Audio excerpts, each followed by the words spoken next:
Hii inapeanwa na Mudende na Kindiki na Karinda na Ruku, ni pesa ya serikali. It's public money, pesa ya SHA. That's why when you go to hospital you cannot be treated.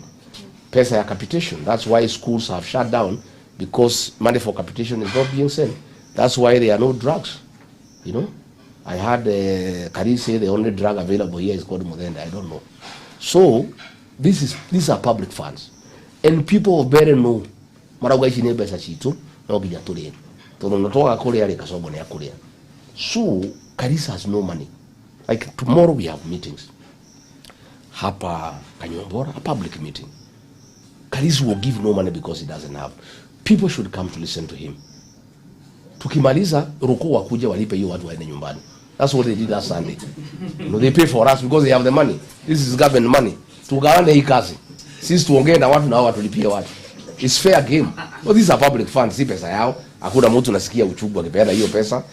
Tukitoka hapo tuende ishara. Tusungumuse na watu 5,000, 6,000. Ruku na watu yake wakuja walipe hiyo watu waende nyumbani. Our last meeting is in Chicago, the mother of all lies. We expect Ruku tukimaliza akuja atulipie hiyo watu waende nyumbani. So hii pesa kwa sababu ni pesa ya umma, watu wakule, there is no problem. But once wamekula, wasiuze mtoto wao. Karisa ni mtoto wa Mbeere. They cannot auction their son for money. It will be very sad if the people of Mbeere auctioned their son for money. And especially our young people.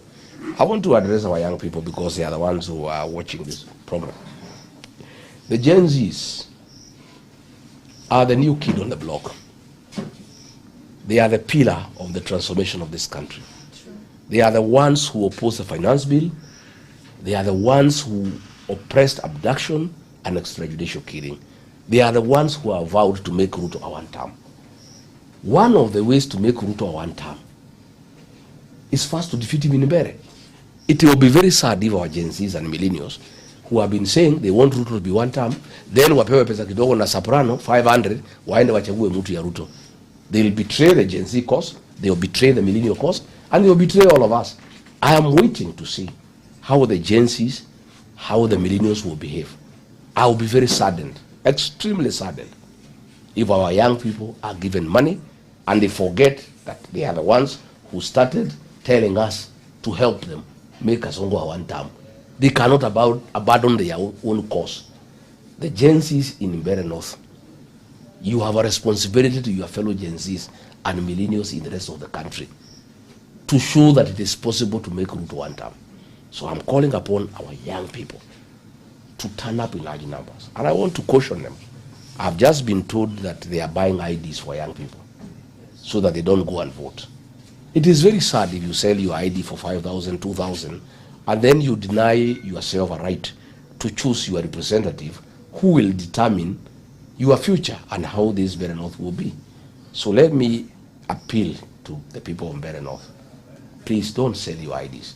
See, once you sell your ID, you will not be able to vote. And that is what they are doing in our strongholds, like Muminji, where Karisa is enjoying almost 100% voter affirmation. They are buying IDs. Here in Mbeere, they are buying IDs. So let me appeal to our young people, the elderly, the women, the men, please, don't sell your birthright. A vote is as important as your life because it determines how you live.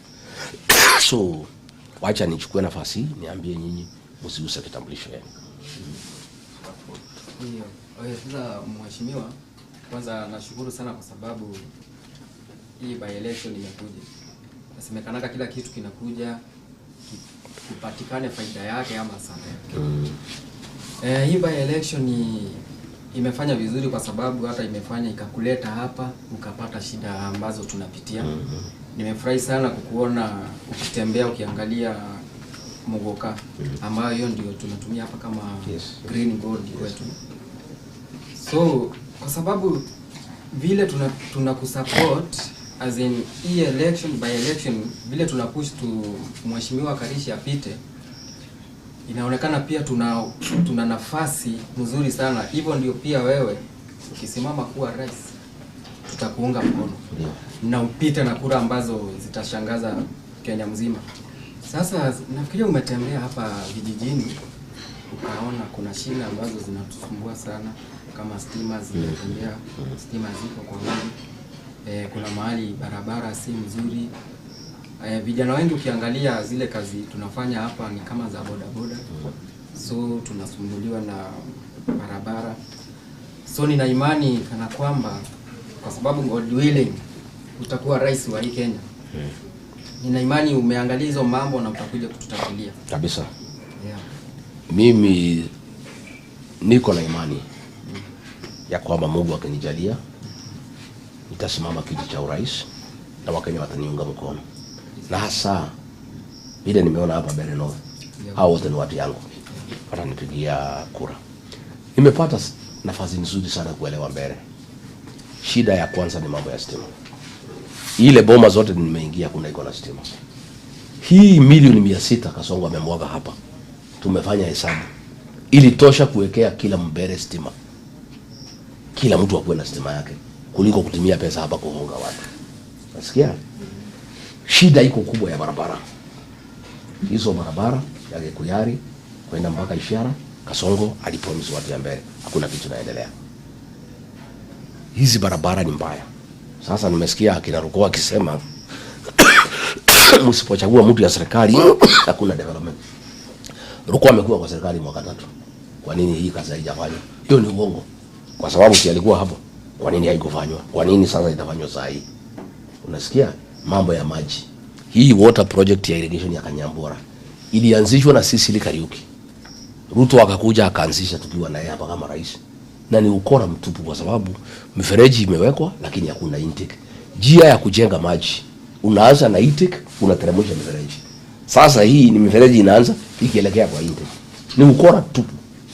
Nasikia mambo ya maji ya kukunywa. Ile kazi iko hapa ni ile Kivuti alijaribu akiwa mjumbe. Ile stima iko ni ile JB alijaribu akiwa mbunge. Mambo ya maji ya kukunywa na ya kulima. William Ruto alisema within 6 months akichaguliwa rais atajenga damu ya Kamomo. Haijaanza mpaka saa hii. Haiko kwa budget. Ni ukora. Ati ya kwamba mkichagua huyu mtu ya UD ati hiyo damu itajengwa. Hiyo yote ni uongo. Kwa sababu ile maneno yote rais amesema Kenya, kila mtu anajua ni uongo. Umesikia juzi anasema ati atafanya Kenya ikuwe ati kama Singapore. Sasa Wakenya wanacheka. Hii mtu within 3 years ameharibu Kenya, imeisha. Amekuja alikuta masomo tuliletewa na Mwai Kibaki, ameharibu. January hii watoto wa secondary wataanza kulipa school fees. Secondary school education iletwa na Uhuru Kenyatta, ameharibu. Primary education tuliletewa na mzee wetu Mwai Kibaki. Hiyo pesa hakuna ya capitation. Hiyo pesa ndiyo anapatia Kindiki kusunguka kuhonga watu. Mambo ya Linda Mama ililetwa na Uhuru Kenyatta. Akina mama hapa wakienda kujisaidia wapate mtoto hawapati usaidizi. Biashara ameharibu. Mambo ya mwoka ameharibu. Mambo ya miraa ameharibu. Mambo ya maembe ameharibu. Within 3 years ameharibu Kenya. Sasa naambia wa Kenya ati apewe nafasi ati atafanya Kenya ikuwe kama Singapore. Huyu Ruto mkimpatia nafasi nyingine hii Kenya itakuwa kama Somalia. Labda hii aliona kama ni Singapore lakini ni Somalia. Unasikia? Sasa hii uongo yote iko hapa na Kindiki. Kwake huyu Soprano. Kwake hakuna barabara. Uliona madarasa kwake. Ni aibu. Hajafanya huko. Kwake lazima uende na helikopta. Huwezi fika kwake, hakuna barabara. Na amekuwa senator mwaka 10. Amekuwa waziri mwaka 2. Amekuwa deputy president ya kuwekelewa kwa sababu hakuna mtu alimpigia kura mwaka 1, 13 years. Hakuna kitu amefanya. Ati anakuja kuambia Mbeere atawaletea development. Mbeere hapana, watu wajinga. Mambo ya Ruto na serikali ni uongo mtupu. Ile development itapatikana Mbeere. Itapatikana kukipatikana mjumbe wa opposition. Huyu Getonga Mkunji, mjumbe wa Manyata. Peke yake ndio anapinga William Ruto. Kwake barabara inaendelea. Hiyo ndio dawa ya William Ruto. Anafanya kazi pahali anapingwa. Ukienda Nyanza pahali alikuwa anapingwa na hakupigiwa kura, barabara za kanisa inaendelea. Stima inaendelea, maji inaendelea. Dawa ya hii Kasongo ni kupingwa. Ukimpinga analeta maendeleo. Sasa mimi naomba watu ya Mbeere. When there was a problem in this county, a abduction, Getonga Mkunji ndiye aliongea peke yake. Finance bill, Getonga Mkunji ndiye aliongea peke yake. Mambo ya Muguka ilipopangiwa na mtu anaitwa Owen Baya na ni mtu ya Kasongo. Atiambie watu ya pwani wabane Muguka isiende coast. Mkunji ndiye alipinga, ndio hiyo maneno ikakuwa cancelled. Sasa wale wengine wote Karinda, Mundegi, Engineer Muriuki, Daboen, Karemba walinuliwa na Kasongo. Ilibaki Mkuji peke yake. Anangangana na kaunti nzima. Mimi naomba watu ya Mbeere North watupatie mwingine moja wasaidiane na Mkuji. Ndio Karisa ngangane hapa Mbeere South na Mbeere North kutetea wananchi, kusukuma maendeleo yao. Naye Mkuji ngangane pande ile nyingine. Lakini nikwambie mkichagua mtu ya UDA, huyu atakuwa ni mtu ya Yesa ya Ruto. Akiambiwa SHA inafanya kazi, Yesa. Akiambiwa watoto wapigwe risasi mguu, Yesa. Akiambiwa hii, Yesa. Sasa lazima watu ya Mbeere North wachague MP wao. Leo huyu Muriuki Gachagua pale walikuwa wameita walimu pale St. Peter's. Hata saa hii wako hapo wanangojea pesa. Wanapiga kelele hapo. Walikuwa wameambiwa atapewa ngiri 10, ile walipewa huko State House. Wamepewa kila mtu 3,000. Wakauliza ile walimu Ruto aliita State House aliwapatia 10,000. Kwani sisi wa Mbeere mmetushukisha bei mnatupatia 3,000 tuongezwe 7,000. Unasikia? Hawa walimu, mimi nataka kuomba walimu wa Mbeere. Tutashangaa sana kama mmehongwa na Kasongo na 3,000. Mwende ati mtafutie mtu yake kura, na nyinyi amekata nyinyi pesa ya SHA na hakuna SHA, amekata nyinyi pesa ya housing, hakuna kazi inafanya, CBA yanyu haijafanyika, CBA yenu haijafanyika, pesa ya capitation kwa shule hakuna. Itakuwa ni aibu ati walimu wa Mbeere wale ambayo wameumizwa na hii serikali ya Kasongo, their payslips have been raided, ati wamepewa 3,000. Just how cheap do they think our teachers are? Our teachers are professionals.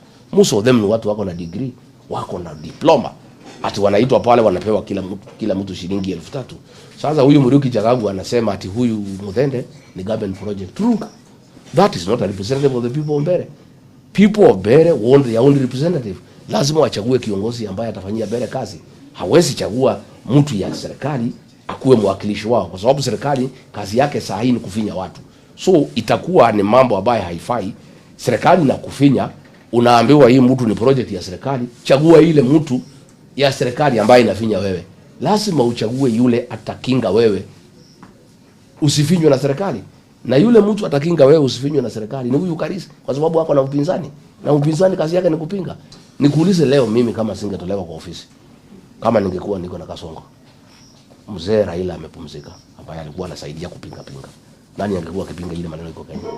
Si tungekaliwa vibaya sana. We need strong opposition for good governance.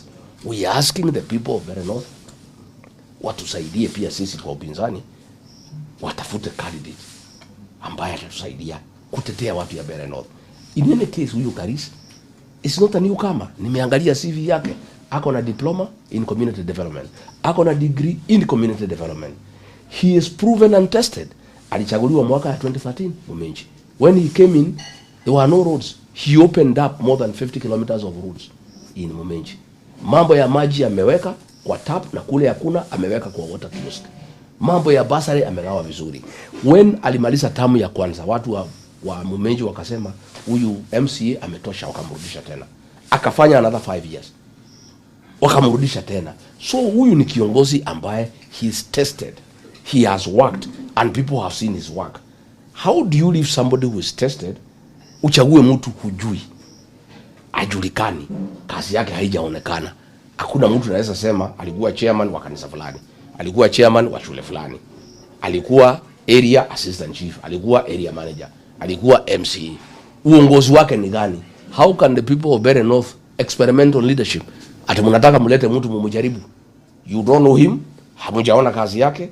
You bring him to try him, ati kazi yake ya kwanza ya raia ati ni hii. Itakuwa ni makosa watu ya Mbeere North to experiment on leadership when there are so many problems in Mbeere zile nimeona. So mimi nauliza wakaaji wa Mbeere North kwa heshima, kwa kunyenyekea, mimi siwalazimishi.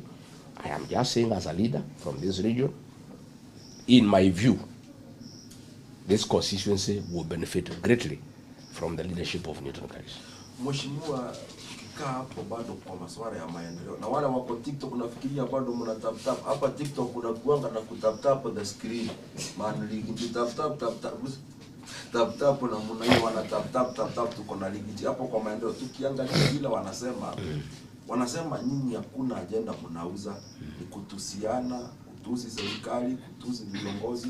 Najua umekaa siku kadhaa na kalisho ndio msikize. Mko na agenda ya watu wa Mbeere ama ni vile tu wanasema? Sisi hakuna mtu tunatusi. Tukisema Ruto aliambia askari wapige watu mguu, hiyo ni matusi. Si alifanya? Tukisema ni mwizi, wamepora mali ya Kenya, wameleta hapa kuhonga watu ya Mbeere, hiyo hapana matusi. Tukisema huyu Soprano hakuchaguliwa na mtu yeyote, ni deputy president ya Badia, hakuna mtu tumetusi. Sisi tunaongea ukweli. Iko tofauti ya matusi na ukweli. Najua hii watu wataki ukweli. Sasa hawa watuambie, they don't tell us what they shall do. They have been in government for 3 years. Wasema wamefanya nini? Sisi tunauliza hawa, don't tell us what you'll do, tell us what you have done. You have done nothing. So don't cheat the people of Mbeere. Kuna kitu utafanya. Utafanya nini? Iko vikiki imemwao hapa stima, vile limwao Kipipiri, hakuna stima imewekwa. Na inawekwa imeletwa kwa sababu ya siasa. Mbeere North and Mbeere South are one people. They are twins. The people of Mbeere South and North are twins. And you know, ukiwa na mapasha, ukipatia mtoto mmoja mkate lazima upatie yule mwingine. Why are they not giving hizo vikingi kwa watu ya Mbeere South? Kama si kudanganya watu ya Mbeere North ndio wapige kura. Hii ni ile kuku tupiwa mahindi ndio ishikwe. If they were genuine about the development of this area, they would be having similar programs in Mbeere South, because Mbeere South and Mbeere North are twins. And you know the rule about twins, you can never separate them. When you give one, you must give the other. But hii inapeanwa hapa North na ni ya ukora, ni ya uongo. And nothing will happen. If Ruto alisema ataweka watu pesa kwa mfuko, instead ya kuweka akawatoa ile kidogo through taxation. Can you believe him? Can anybody believe anything William Ruto as people are saying? I mean, watu ya Mbeere wakiamini hiyo uongo, hata sisi tutashangaa. Because those are lies. Ati you can make Kenya Singapore. Na anaambia ati wabunge huko wanapiga makofi. Those are lies. Karisa anasema akiwa mbunge 1, kazi ya mbunge ni mambo 3: legislation, representation and oversight. Yeye amesema atarepresent watu ya Mbeere sawa sawa. Atahakikisha hakuna dhuluma kwa Wambeere. Hata kubalia Muguka iingiliwe. Muguka is a lifeline of the people of Mbeere North. That is a very important thing. It's more than anything else. Because watu ya Mbeere hatutakiwi tukiwapatia pesa. Wanatakiwa Muguka inuliwe vizuri, kila mtu afanye mambo yake. These are hard working people. If the prices of Muguka are good, watu ya Mbeere watajisimamia.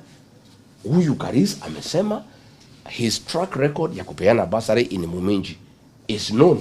Amesema atapeana basari na Waragania bila mapendeleo. Hiyo amesema. Amesema atafuatilia mambo ya stima.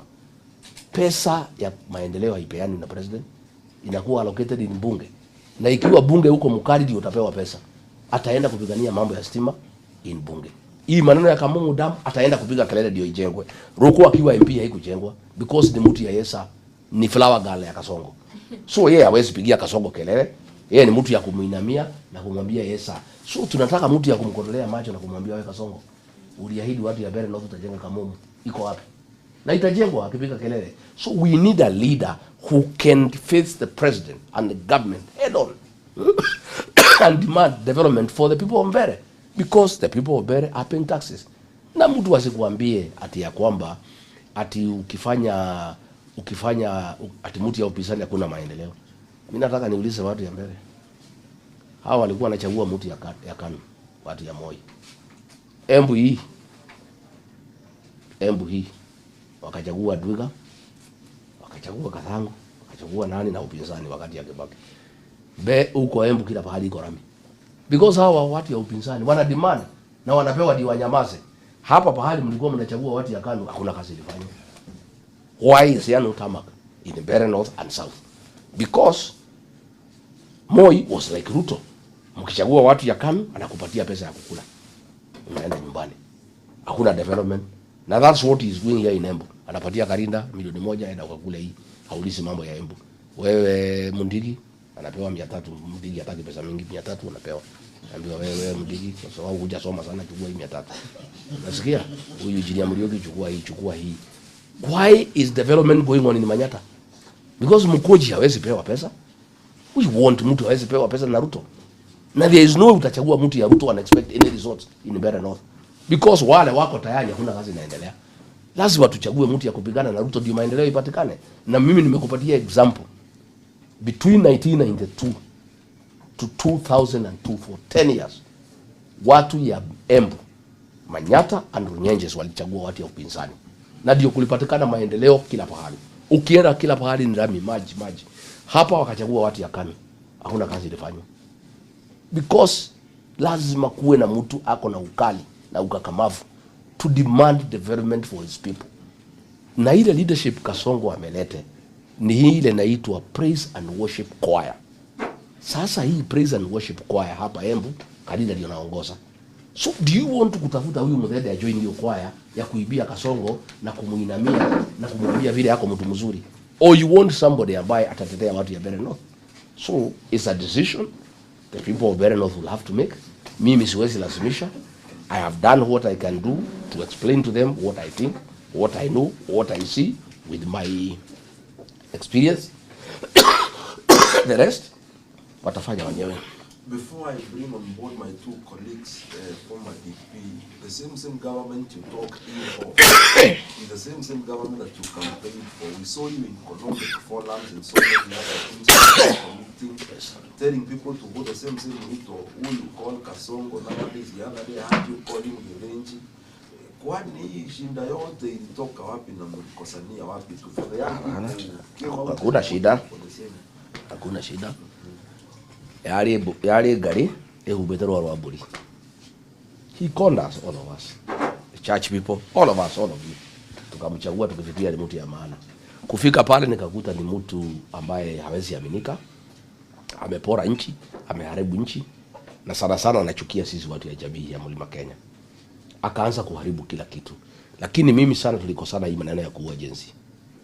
Hiyo tulikosana naye. Kabisa, hapo ndio tuliwachana naye. Hapo ndio tuliwachania. Na saa ile mimi niona ni mtu mbaya, lazima niambie wafuasi yangu. Because nikikosa kuambia, watani blame. Wewe ulijua hii mtu ni mbaya, mbona hukutuambia? If Uhuru Kenyatta had told us what he knew. Unajua aliongea tu juju. Hii mtu si mzuri, wachana naye, but he didn't give us details. If he had given us details, we would not be where we are. Again, also the choice he had brought was also not good. Okay? So tulikuwa na tualina mutino. Siari mundu mwega na waguthura. But if President Uhuru Kenyatta had told us in details who Ruto is, we will not be in this hall. I have to do things differently. I must tell the people of Kenya, and especially watu ya mlima yetu, Ruto ni nani. Ndio ukitaka kwenda kumchagua, usiseme Gachagua hakusema. Si mimi nilikuwa naye nikiwa naibu wake hapo mwaka 2. Mimi namjua. My friend, if the crocodile comes from the river and tells you the hippo is sick, from the uko chini, ikwambie the hippo there is sick, you must believe the crocodile because he was there. Mimi na Muturi na Linturi tulikuwa na hii mtu. When we tell you this man is not good for our mountain and for this country, you must believe us because we know. And how come alikosana na kila mtu ya hii mlima? All the leaders ya hii mlima. We cannot be the problem. Maybe useme Rigijini kichwa ngumu na Muturi na Linturi na Kuria. How come ile watu wote tulimsaidia hadi tumkusa? You must ask yourself that question. It's because ourselves we are honest leaders. Na saa ile tuliona ameanza kuharibu Kenya, na sana ameanza kuumiza jamii yetu, kufuta watu wetu kazi. You know? Like we had talked with him and Kindiki. Tukakubaliana Kano Keng'ang'i. Yule alikuwa former MP ya Mbeere South. Akuwe director of immigration because of his security background. Si alikuwa ADC wa Mwai Kibaki. Si ndio? Na tukakubaliana. Akanisungusha na Kindiki, hata Kindiki alinisungusha. Alikuwa amekubali. It took long. Along the way, akabadilisha nia, akaweka Mkale. That's the kind of person William Ruto is. Akaweka mtu yake hapo. So I started getting pissed off. Because ananidanganya na mimi nimechaguliwa as his deputy. Nimeuganisha kura 4 million nimemuletea. And then he is cheating me like a child. I could not take it. When he abducted the mtoto ya Muturi, I could not take it. When alitaka kufunga Linturi, na yeye alinunua fertilizer na watoto wake, anataka kuwekelea Linturi ndio mfunge na mvute, I could not accept it. I had to start with the people, my people, wale ambaye walimsaidia akakuwa rais. And I am telling Kenyans why we disagree. Are you telling me what Kindiki was telling me when tulitoka mkutano ya kusema hii watoto wameleta shida wapigwe risasi? Mimi nikapinga kwa mkutano. Nikasema I don't agree. No. These children are too much now. We must deal with them decisively. I said, Mr. President, I don't agree. I'm a parent myself. I'm a father. These kids have a point. Let's listen to them. This finance bill is not good. Let's listen to these kids. Let's not exterminate them. Let us not kill them. Then huyu Kindiki came to look for me in the evening, telling me, wewe sasa, you should not disagree with the president. You know it is good to be obedient. You know you are his deputy. He is a boss. You should support him in whatever he says. What you did leo kwa mkutano, that was wrong. You know, how can you tell the president this is wrong and he's the president of Kenya? We must do what he says. I asked him, including killing people. He said yes. That's why I have no time for that Kindiki. That he was telling me, ati when the president has said watoto wauawe, ati it is okay. He even said here, ati aliniketisha. Ulisikia akisema, akuniambia hapana pigana na rais. It's true. What he said is true. Alikuja kuniambia, wewe hapana pigana na rais. But hakusema ni nini nisipigane na rais. Mimi nilipigana na rais kwa mkutano. I refused the killing of our children, the Gen Zs. Kindiki was the CS Interior. Na yeye alipewa kazi na Kasongo ya kuua watoto. And he was pleading with me to support the president in the decision to kill our children. And I told Kindiki I cannot support such a decision. Yeah, akatoka. Si yeye alienda akaua hiyo watoto. He was a CS Interior. Hiyo damu amebeba. It will haunt Kindiki to his grave wakiwa na Kasongo.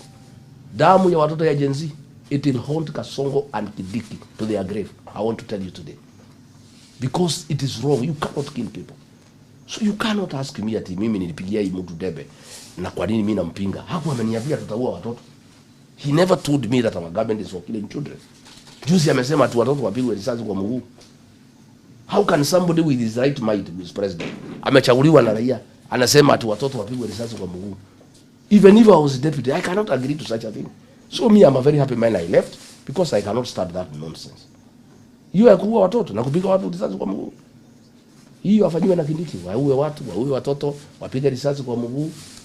Yes sir, that I cannot participate. I cannot be part of it. So is all this altercation coming to the point of politics is a dirty game? And do you foresee yourself having a handshake with him in the future? Because in most cases we see the president having, they agree amicably after some time, yet they were hating each other.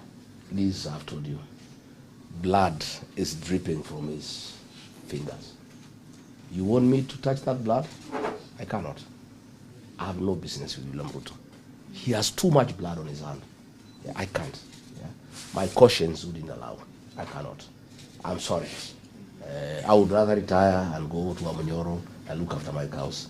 I cannot have any reapproachment with somebody who ordered the killing of our children and who ordered that our children be shot in the leg.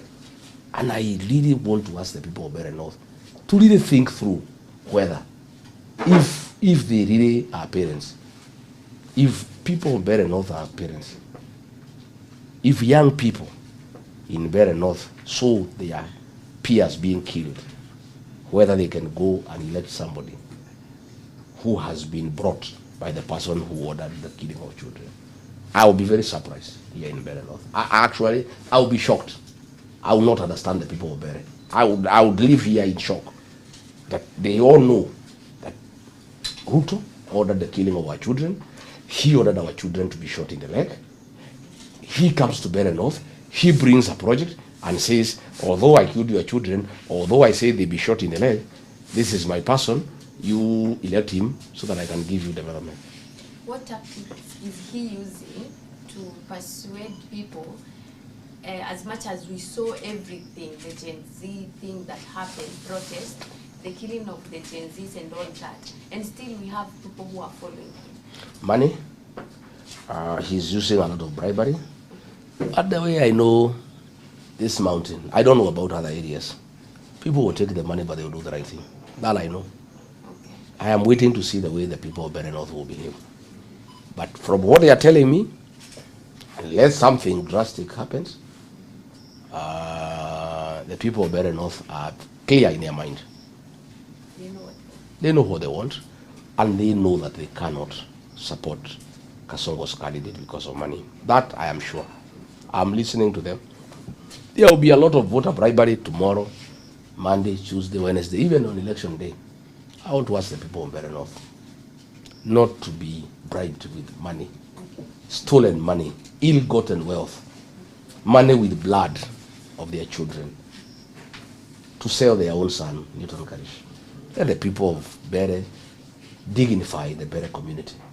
And the Mbeere community are not cheap people who can just be persuaded by bribes by William Ruto. I think the people of Mbeere North owe the rest of us from the community and from the country to demonstrate that they are not cheap. They have a responsibility.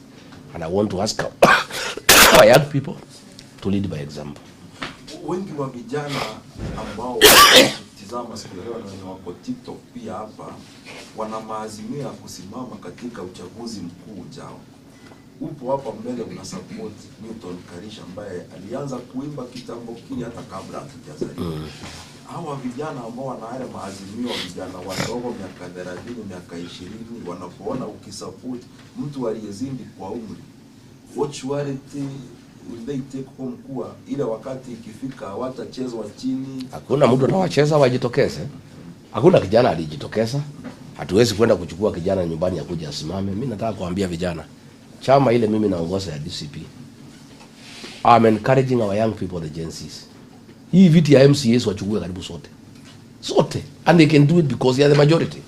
And they would make these county assemblies very vibrant. And they will make sure that devolution is working by providing very serious oversight. Kama hapa Embu, Karinda in the last 3 years amepewa 25 billion. There is no work she has done here in Mbeere. I'm sure with the young Gen Zs wakiwa ma MCA, they will keep her on their toes. So I want to assure our young people, our party, the DCP, will have candidates in Mbeere, in the whole of Embu. This one, we left it to DP because it was negotiated. And we did it for a good reason. After the senior elders in this community, Lene Kivuti and JB Muturi, after consultation with the locals, it was agreed that Muminji needs to be given a chance because 4 MPs have come from Ndawa, 3 MPs have come from Ivorole, and Muminji has never had a chance. Again, the people of Mbeere North wanted somebody tested, somebody who has a proven track record. And it was the feeling of the people of Mbeere North that Newton Karish is such a candidate. So they asked me to step down our candidate, and I did. And I'm asking, we have nothing against Mbeere, Kivui. It's only that his impact is minimal. It's a 2-horse race. And I will ask his supporters, those who are one term, to really shift the support for Newton Karish, because Boy doesn't have a big chance. That is the truth. I'm on the ground also. We are asking around. And there is no need to waste a vote. And in fact, if Boy did not stand, this election would have ended even before it started. We don't want Boy to divide the vote in Ivoroi, which is heavily Newton. But his candidature is just creating confusion. But I want to assure the people of Mbeere, the people of Embu, DCP is a serious national party. Although we gave in to this seat, that does not mean that we shall not have candidates in the next general election. So, and our young people, I'm encouraging them to join DCP and to offer themselves for election. Before we bring it Smart Boy, you've mentioned that you've on board Reni Kivuti, former senator, former attorney general, JB Muturi. One of the clan issue in Mbeere which has played fact in so many elections, one of the clan issue formally. I think we are, the political involvement in Mbeere is improving every day. The clan issues was there the years before. We are making good progress to make the campaign issue-based and proven track record. I believe the people of Mbeere, irrespective no Mbeere gani, anataka mtu ambaye anaweza fanya kazi. Huyu Karish kazi yake imeonekana. So I think that matter with time it will go away na inaendelea ikipimika. It is diminishing pole pole, and I think people will look at the quality of the candidate and decide that he is able because he has a proven track record. We've also have not seen Bwana Reni Kivuti in your campaigns for some days. His whereabouts? But you are aware, my friend, that Reni Kivuti lost his mother on Tuesday. He was with us on a campaign trail on Sunday and Monday. Then he lost his mother. I think it will be too much to ask somebody who has lost his mother to join in the campaign trail. I think it's a bit insensitive. We did allow him time to mourn his mother and also to plan for the funeral, which is on 29th. But you are aware, if you have been following us, he has been addressing the voters through a telephone. Yeah. But he is with us. He is for Newton Karis. He is one term. We are all working together. Okay, yangu ni machache kuhusu viongozi hapa. Kwa mfano tumekuwa kama saa hii tutapitisha nani Newton Karis. Tuna imani utatuhakikishia kwamba serikali itaweza kununua aweze kutusaidia, kwa sababu ukiangalia kama hapa nini Roko alikuja akatusaliti sana. Tulimchagua vizuri. Na zile miradi ambayo ilikuwa imepitishwa hata na Rene Kevuti, yeye ndiye amekuja hata kuipiga. Kwa sababu ukiangalia kama hii inaitwa Kamomo Dam, sasa kuna rumors that imekansoliwa ikapelekwa Dosi. Na sasa yeye ndiye ametia sahihi. Wameongea na Karinda. They are trying to move the dam from here. Yeah. And that is why we want an opposition member of parliament. Mkichagua mtu ya Ruto itaenda. Because huyo ni mtu ya Yesa. Kamomo Dam will just disappear. But if you elect an MP, because this dam was designed, budgeted for, you only need a tough member of parliament who is not a yes sir person to William Ruto. And if Karis is a member of parliament, I can assure you the dam will be built. If he is not, Karida will move it wherever she wants to move it. Hivyo ndio tunataka sasa tuhakikishie na kwamba utafikia kabisa asije kanunuliwa, kwa sababu Ruko ametuangusha sana. I don't think anatupiga wakiwa na Karinda. I don't think Karisa atanunuliwa. I have really sat him down because before I came to campaign for him, I had to satisfy myself that you will not betray the people of Mbeere North and our community, because I am very saddened that many people I campaigned for betrayed me, betrayed the people who elected them, and betrayed our community. All these characters who are with Ruto. Karinda, I'm the one who campaigned for her. She was in trouble from Rene Kevuti. I came to Embu 9 times to campaign for her. And she abuses me today. Had I not come to assist her, Rene Kevuti would have been governor. And I apologize to the people of Embu. I wish I had not come, because she has been a disaster to the people of Embu. All these characters, that Roko, Uyu Muriuki, all these people, Mundigi, I came to campaign for them. So when I was requested to come and support Karis, I did some due diligence, because I don't want to be embarrassed. I don't want to lose face before the people of Mbeere North. I campaign for him, and then he is elected, then he betrays us. And after talking to Karis and also taking time to research on who he is as a person, I can confidently tell the people of Mbeere North that Newton Karis is a patriot, he's a good man, he's principled, he cannot betray the people of Mbeere North, he cannot betray the Mbeere community, he cannot betray the mountain people, and he cannot betray the people of Kenya. I ask the people of Mbeere North to give him a chance. The issue of kingmanship in politics is so much, na inaongewa sana. Hapa Mbeere mko viongozi wawili, kuna the current deputy president Kindiki yako hapa Mbeere yupo. At the current deputy president, do you know the constitution of Kenya? How is a deputy president elected? How is a deputy president picked? He's elected besides the president. So that fellow you are saying, who elected him? Did you elect him yourself? No, did you elect him? Don't talk about that fellow to me. That's an employee of William Ruto. I have nothing to do with him. He cannot be in competition with me. I am elected, my friend. Yeah. The people of Mbeere North elected me. I'm the person they know. So who should the Mount Kenya people among them? I don't know. Ask the people of Mount Kenya who they trust. Me, they have shown trust by electing me. Who elected that character? Was he on the ballot? He wasn't. So let's not go into that. Please, let's concentrate on useful things. These are pretenders to the throne, and there is no need to spend time on such characters. You know, these are employees. Just like a CS or a PS or a county commissioner, we don't want to discuss them. These are Ruto's employees who are all over. You know, they are all over trying to change the people of Mbeere from electing the person they want to electing somebody else. I don't want to spend time on employees of William Ruto. I face William Ruto himself. He is the one who should face me. Yeye ndiye kilo zangu. Hao wengine ni wafanyikazi wake. So, but if you going into the future, should the young people wenye tuliwalisema walitoka maandamano wakaandamana wakasema we are leaders, hatuna kiongozi, should they in future trust you kuwaonyesha mwelekeo ni huu tutapitia hapa? But hao vijana wetu, they trust me because when they were in trouble, when Ruto ordered that they be exterminated by Kindiki, and they were being killed like rats, like chicken, Rigathi Gachagua, Rigiji, is the only Kenyan who had the guts to tell William Ruto off and tell him, no, you cannot call our children criminals. These are our sons and daughters. Keep off. That's why the young people trust me. They know in this journey, one guy who is trusted, who is courageous, who doesn't give a damn, is Rigiji. The young people trust me because when they needed somebody to stand with them, I was there.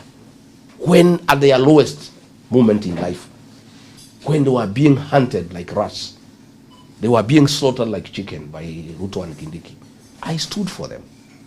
I said, no, you can't do it. So the young people of this country, not just here in the mountain, know that Rigiji is a courageous man, he's a principled man, he loves young people, and he will do whatever it takes to stand with them. The young people trust me, and I'll never disappoint them. I'll never let them down. So there was this emerging issue in Embu. The University of Embu students, their school fees was high, and most of them, they were unable to get the exam card if they are supposed to be sitting for the exams on Monday. And you can't sit for the exam without completing the school fees. So what's your take on that? You know these students, Mwai Kibaki created a very brilliant scheme called Higher Education Loans Board to fund university education. William Ruto, the one who says he wants Kenya to be Singapore, he came and changed it and brought a mongrel of a system that doesn't work. That is why those children cannot do their exams, because he messed up the education system. You know? This money that was meant to help our students in universities and pay lecturers, this is the money that Ruto and Kindiki have diverted to Mbeere, to Malava, to Magarini, to Banisa for campaigns. In fact, I'm worried that at 600 million per constituency, we have 290 constituencies. I am worried that Ruto, to fight for his re-election, he may have to take the entire 1 year's budget of 3 trillion for his re-election. If he can spend 600 million in Mbeere, for him to be, this is not him who is being elected, it's just an MP or his party.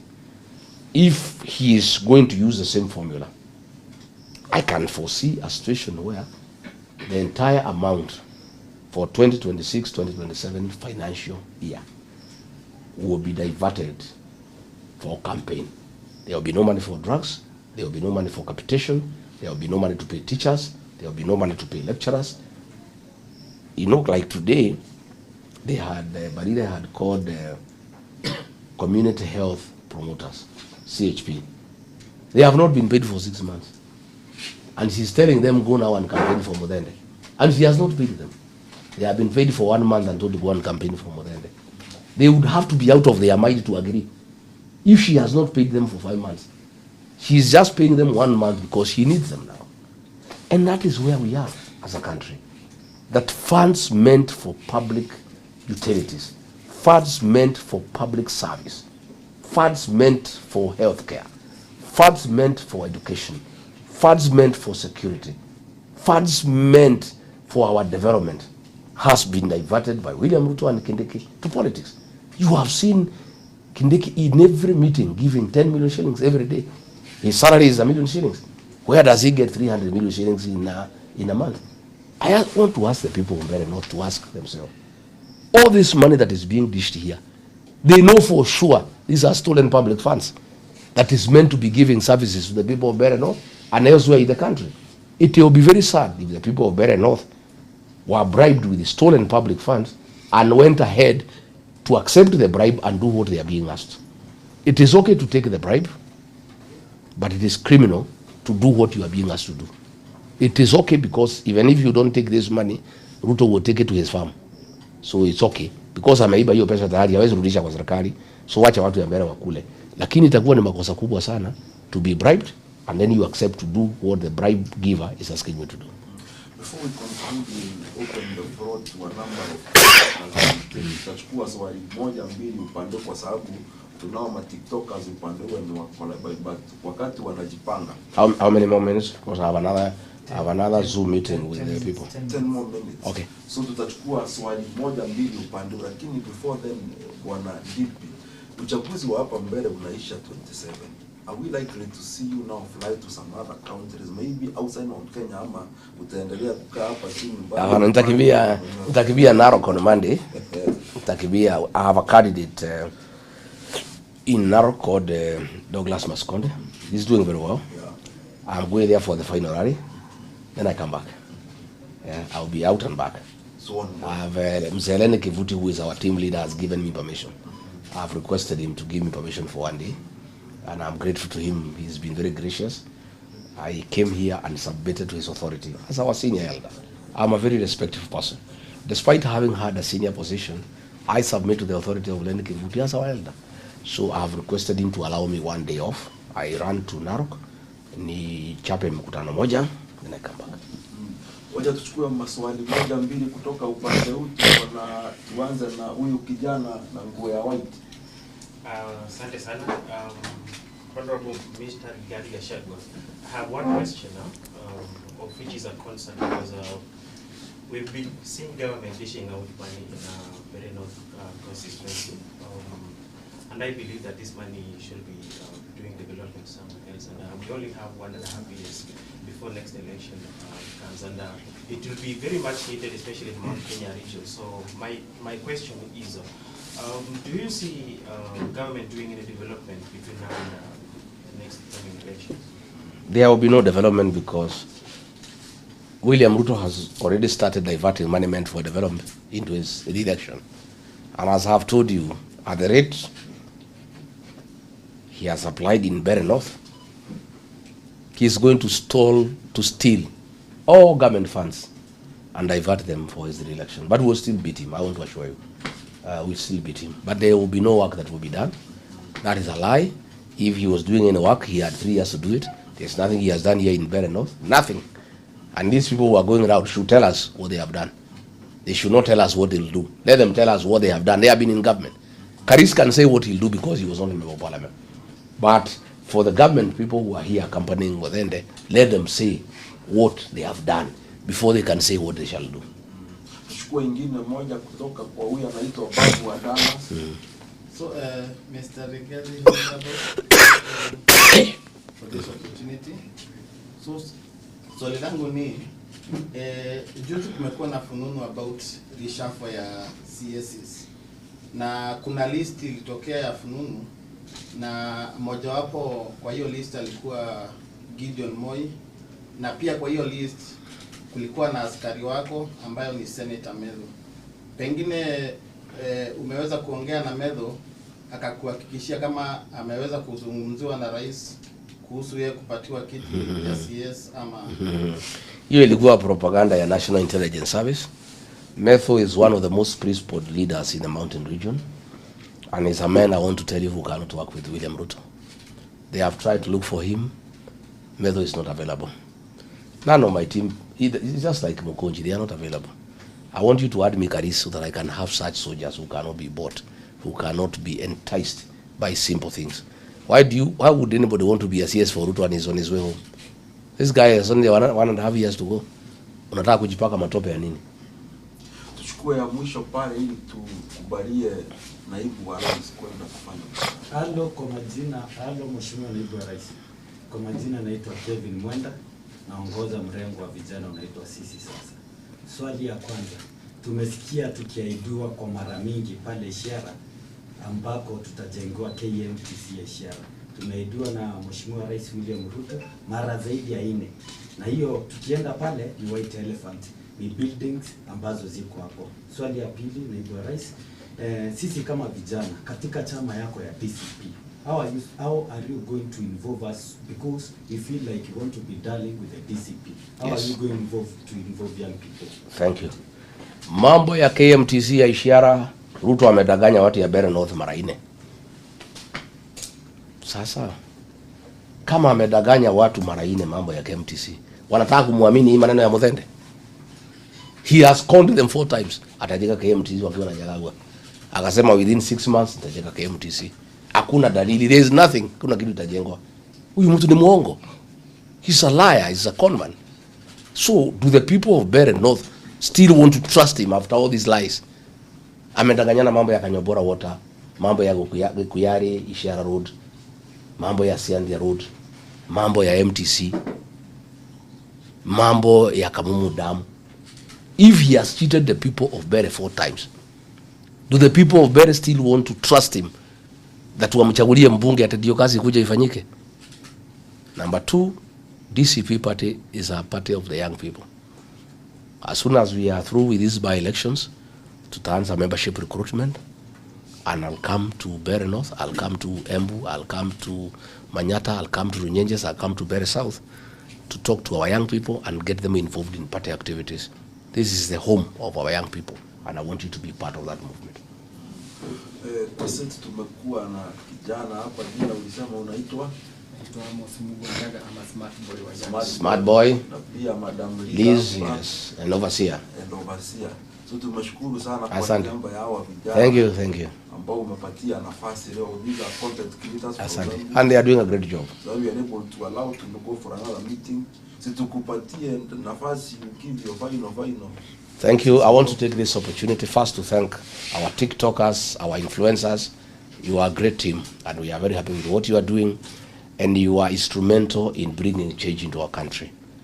I want to request you that the real change in this country begins in Mbeere North. Do whatever you can. I want to persuade you that on election day, you should be around in every polling station so that you can go live and tell the people of Kenya what is happening.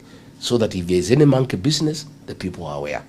You should be around everywhere, mjipange kwa kila polling station, and also at the tallying center, so that Kenyans can know what is going on. You know why William Ruto brought the cybercrime bill to muzzle you people, so that you don't inform the people of Kenya what is happening.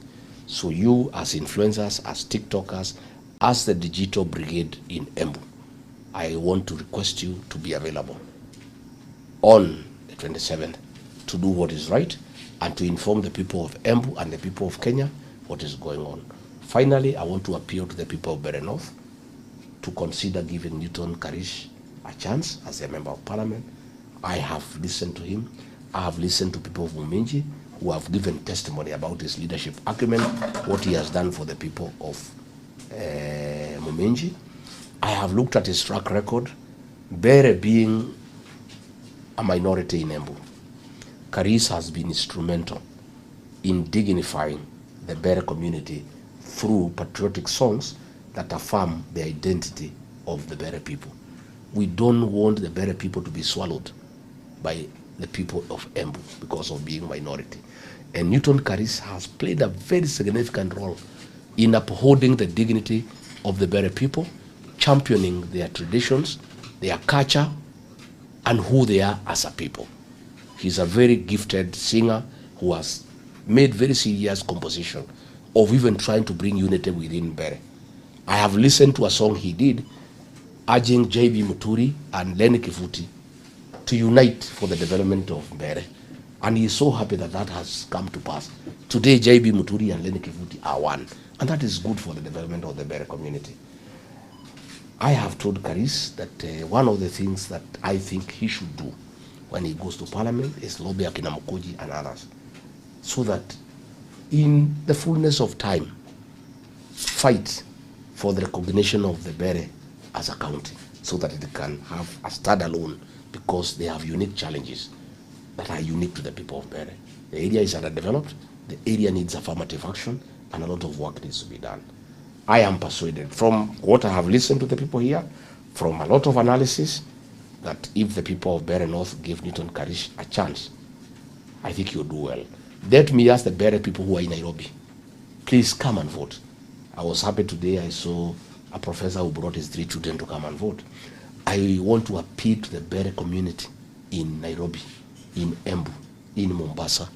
Please, a serious decision is being made about the future of this constituency, because the quality of the MP you choose will determine development and other issues. So I want them to come. And finally, I want to ask the people of Mbeere North to come out in large numbers and vote, because it's important. We have made sufficient arrangements to protect them and to protect the vote. They should not be intimidated. They should not fear. But good voting starts at 5. I'm requesting the people of Mbeere North, as early as 5, they should be on the queue, so that by 9:10, most of the votes have been cast, and in the evening they'll be able to know their member of parliament. Asante sana. Tunashukuru sana. Asante sana.